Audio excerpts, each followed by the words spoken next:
রহমত আছে আল্লাহর ঘর মসজিদে। কোন রশিতে যাওয়ার সময় কেউ কি বলে আল্লাহুম্মা আফতাহ লি আবওয়াবা রাহমাতিক?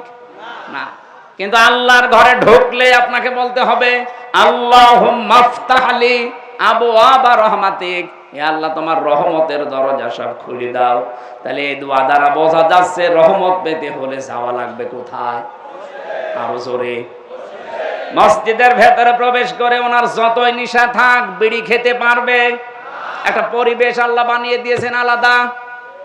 এ দেশটায় যদি কোরআনে কারিম কায়েম হয়, আল্লাহর কসম এমন একটা পরিবেশ তৈরি হয়ে যাবে, কোন নেশা আপনার মুখে আসবে না, আপনি নিজেই পাল্টিয়ে যাবেন।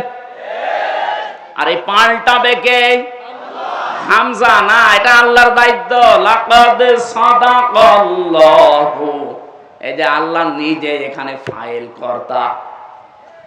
নবীজি জানিয়েছেন এই পৃথিবীতে আল্লাহর দ্বীন কোরআনের বিধান চালু করার জন্য কাজ করা এটা ফরজ, আর এর বিরোধিতা করা এটা কুফরি।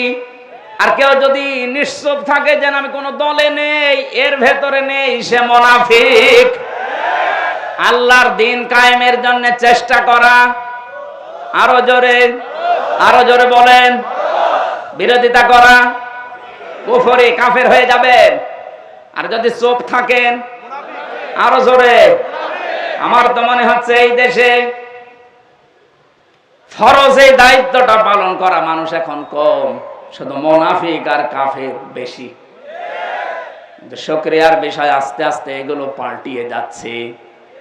নবীজি জানিয়েছেন মান তামাসসাকা বিসুন্নতি ইনদা ফাসাদি উম্মতি ফালাহু আজরু মিয়াতি শাহিদ।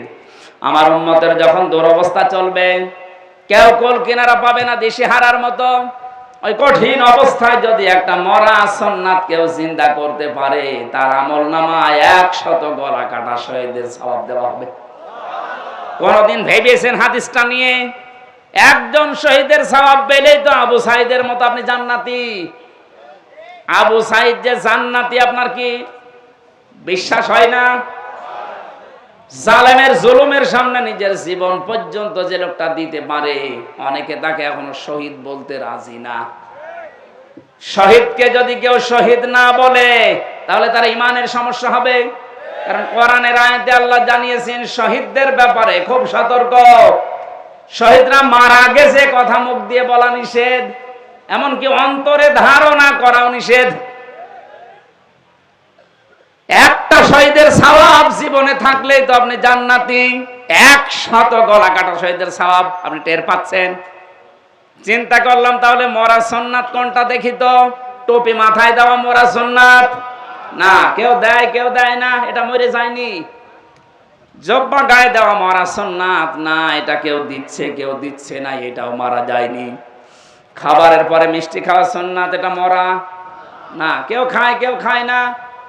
আমার দৃষ্টিতে ধরা পড়েছে একটা মরা সুন্নাত এই দেশে আছে।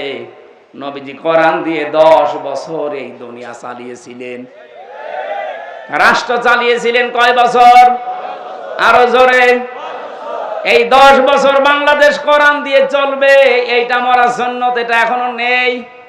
এই সুন্নাত দরকার নেই বলেন? এই সুন্নাত যদি চিন্তা করতে পারি আমরা, এদিককার টাকা এদিকে যাবে না।